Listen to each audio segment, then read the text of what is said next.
আসসালামু আলাইকুম রহমতুল্লাহি অবরাকাতু। পিতার জানাজায় যেতে পারছেন না পুত্র, আবারও চাঞ্চল্যকর তথ্য নিয়ে আসলো মধ্যপ্রাচ্যের দেশ ইরান।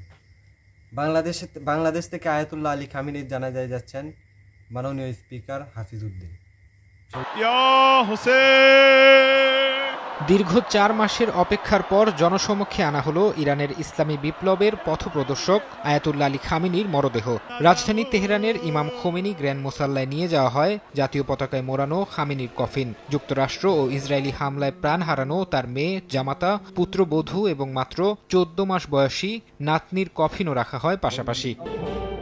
ইতিহাসের অন্যতম বড় এই শোক যাত্রায় যোগ দেন পাকিস্তানের প্রধানমন্ত্রী শাহবাজ শরীফ। এছাড়া তাজিকিস্তানের প্রেসিডেন্ট, আর্মেনিয়ার প্রধানমন্ত্রী এবং জর্জিয়ার প্রেসিডেন্ট নিজ নিজ দেশের প্রতিনিধিত্ব করেন। বাংলাদেশ থেকে অংশ নিচ্ছেন জাতীয় সংসদের স্পিকার হাফিজ উদ্দিন আহমেদ। গ্র্যান্ড মোসাল্লায় খামিনির বিদেহী আত্মার মাগফিরাত কামনা করে দোয়া করেন তিনি। এছাড়াও শোকযাত্রায় চীনের জাতীয় গণকংগ্রেসের স্থায়ী কমিটির ভাইস চেয়ারম্যান, রাশিয়ার নিরাপত্তা পরিষদের উপপ্রধান ও সাবেক প্রেসিডেন্ট দিমিত্রি মেদভেদেভ অনুষ্ঠানে অংশ নিচ্ছেন। ভারতের পক্ষ থেকেও পাঠানো হয় একটি বিশেষ প্রতিনিধি দল।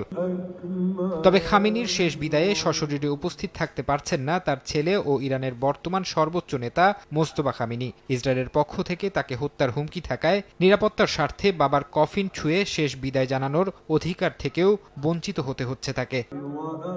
আগামী ৪ জুলাই তেহরানে মূল জানাজা শেষে খামেনির মরদেহ ধর্মীয় শহর কোম এবং শিয়াদের পবিত্র স্থান ইরাকের নাজাফ ও